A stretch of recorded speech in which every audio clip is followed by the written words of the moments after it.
Hai hai hai, kembali lagi di Anime Lagi. Kali ini kita akan membahas beberapa cerita menarik di Kanojo Okarishimasu.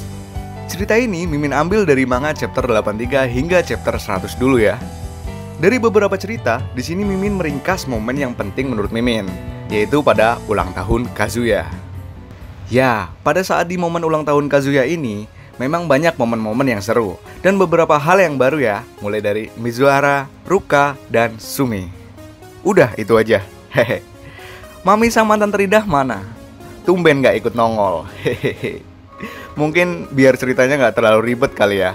Soalnya Mami udah pernah ngerecokin Mizuhara berkali-kali, ngerecokin Ruka saat di tempat kerjaannya, hingga ngerecokin Sumi saat Kazuya ngedate bareng dengan Sumi. Mungkin di sini Mami lagi merenung, muhasabah diri, atau malah membuat rencana lain. Oke, lanjut ke cerita mereka bertiga dengan Kazuya ya. Di sini, Mimin ringkas per karakter aja ya, biar ceritanya nggak lompat-lompat. Mimin urutin berdasarkan siapa yang memberikan ucapan selamat ulang tahun duluan ya.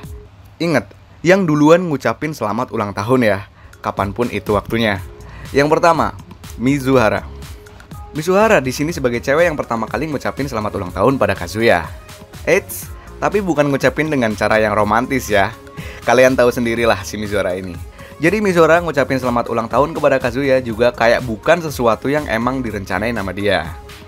Pada saat itu, Mizuhara dimintai tolong oleh Kazuya untuk datang ke tempat perayaan ulang tahunnya Kazuya di rumah orang tuanya Kazuya.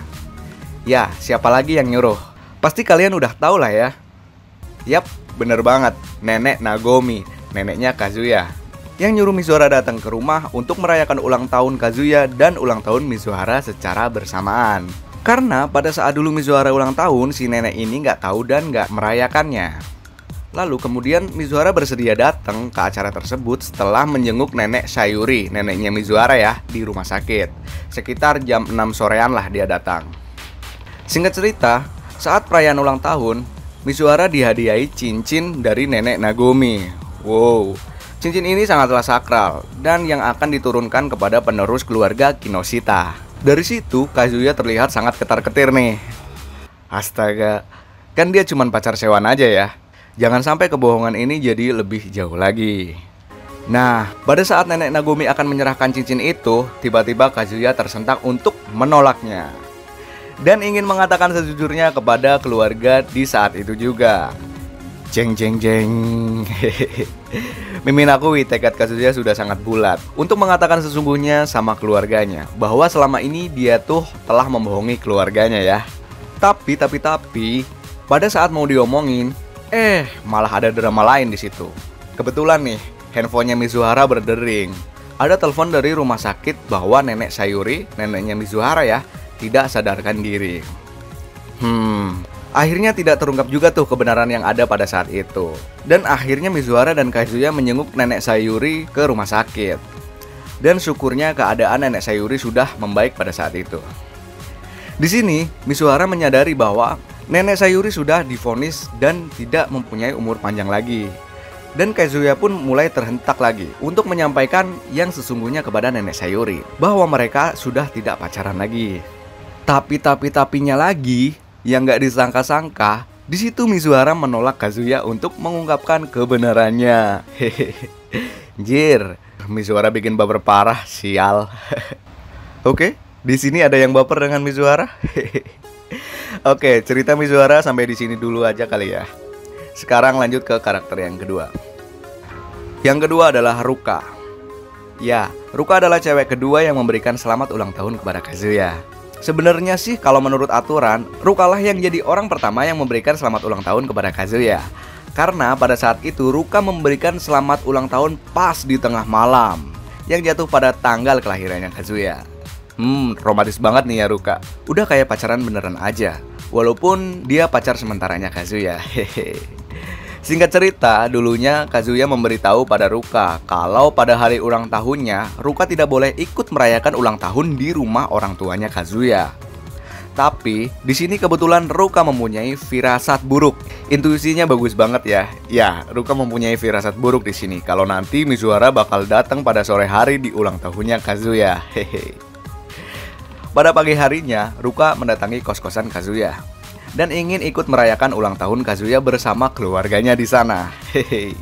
Langkah yang bagus, Ruka. Jangan mau kalah sama Mizuhara ya. Lalu, setelah sampai di rumahnya Kazuya, Ruka seperti orang yang tidak begitu diharapkan di keluarganya Kazuya. Ya, karena yang paling diharapkan datang adalah si Mizuhara ya. Tapi di situ Ruka tetap tenang. Dan sebagai anak SMA yang terhitung masih lebih muda dari saingannya yaitu si Mizuhara, Ruka memberikan pelayanan yang sangat ramah dan baik kepada keluarganya Kazuya, biar lebih dianggap daripada Mizuhara nih.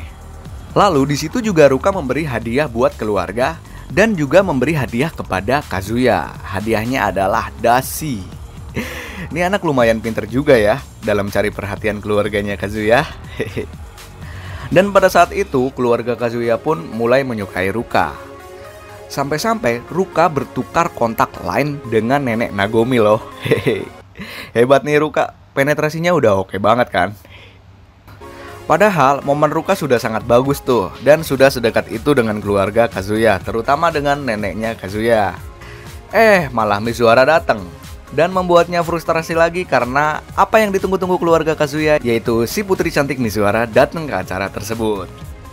Kasihan ya Ruka, kalah mulu nih sama karakter utama.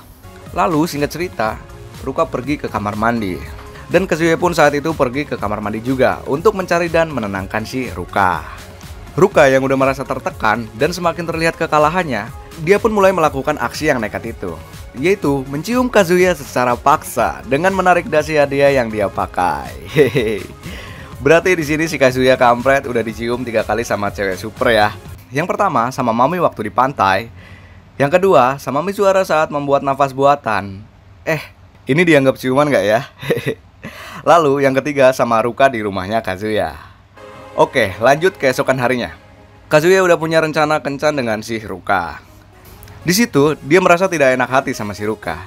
Iya dong, karena dia meninggalkannya untuk menjenguk nenek Sayuri. Tapi di situ Ruka menunjukkan kedewasaannya. Si Ruka ini tidak marah dan ingin melakukan gencatan senjata dengan Mizuhara, karena saat itu nenek Sayuri sedang sakit. Astaga, nih cewek masih SMA, cantik, dewasa, dan lapang dada banget ya. Hehe. Oke, segitu dulu cerita tentang Ruka, lanjut ke cewek yang ketiga. Yang ketiga adalah Sumi. Mana nih tim Sumi? Menurut Mimin, Sumi ini adalah alternatif yang bagus ya. Ya, Sumi ini adalah cewek ketiga yang mengucapkan selamat ulang tahun kepada Kazuya. Masih ingat ya saat latihan rental pacar terakhir Sumi dan Kazuya? Di situ Sumi pengen tahu kapan tanggal lahirnya Kazuya.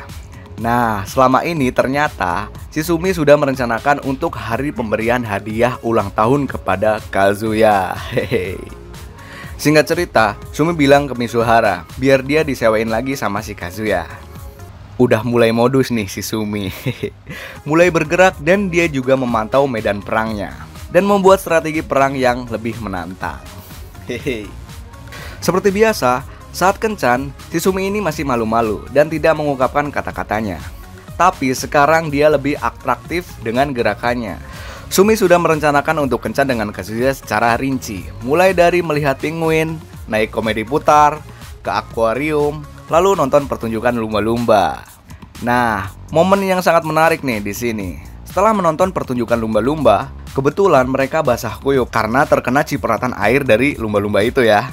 Singkat cerita, di situ Sumi mengutarakan perasaannya ke Kazuya secara langsung dengan malu-malu. Mulai berani juga nih si Sumi. Sialnya, karena suara Sumi lebih kecil dari suara sekitar, akhirnya si Kazuya nggak denger jelas apa yang dibilang oleh Sumi. Kasihan nih Sumi, perasaannya belum tersampaikan di sini ya. Lalu kencan pun masih berlanjut, dari mulai membeli baju ganti dan memancing bareng. Nah, di saat memancing bareng, Sumi si pemalu ini membuat gebrakan lagi loh, langsung dengan tindakannya. Yaitu saat si Kazuya memasang umpan di kail pancingnya, secara nggak sengaja jari Kazuya terkena kail dan berdarah. Dengan tindakan gercepnya, Sumi langsung memegang tangan Kazuya dan menghisap darah dari bibir lembutnya si Sumi. Bikin lemes nih. Bayangin cewek pemalu kayak si Sumi bisa ngelakuin tindakan kayak gitu. Bikin lemes nggak sih? Kalau agresif kayak Ruka sih wajar kali ya. Oke, lanjut ke agenda pacaran selanjutnya, yaitu ke taman stasiun di pantai Odaiba. Kalau gambar aslinya kayak gini. Nah, ini bisa dibilang tempat yang romantis ya, dan tempatnya orang pacaran gitu. Di situ, Sumi mulai memberikan kado ke Kazuya. Kadonya nggak main-main lagi nih. Itu adalah topi kupluk rajutan tangan. Hehe. Coba kalian bayangin, bukankah itu kado yang sangat spesial? Kemudian di saat itu Sumi melihat Kazuya ngelamun nih, yang sepertinya lagi banyak beban pikiran yang sangat berat. Di sini Sumi pun membuat adegan romantis yang lainnya, yaitu memegang tangan Kazuya sambil bilang seperti ini. Kazuya, ayo cerita aja ke aku. Anggap aja aku ini tembok. Hehehe. Di sini Sumi menjadi teman curhat yang sangat baik bagi Kazuya hingga mereka berdua nangis bareng. Romantis banget kan ya? Hehehe. Jadi kesimpulannya, yang pertama, Mizuhara tidak mau putus dan tetap ingin menjadi pacar pura-puranya Kazuya. Di mana nih? Tim Mizuhara. Hehehe. Yang kedua, Ruka mencium Kazuya dengan penuh emosi plus kasih kado dasi. Yang ketiga, Sumi mengungkapkan perasaannya walaupun belum tersampaikan dengan baik, plus kasih kado spesial topi kupluk rajutan tangan. Yang keempat, Mami di mana nih Mami? Hehe, ada tim Mami nggak di sini? Kok diam-diam aja? Oh iya, by the way, Mimin kan kalau ngupload video kan ngacak tuh ya. Ada tentang ini, ada tentang itu. Kalau kalian bingung cari videonya, bisa kalian langsung cek di playlistnya aja ya. Mimin udah buatkan playlist sesuai dengan cerita masing-masing di situ.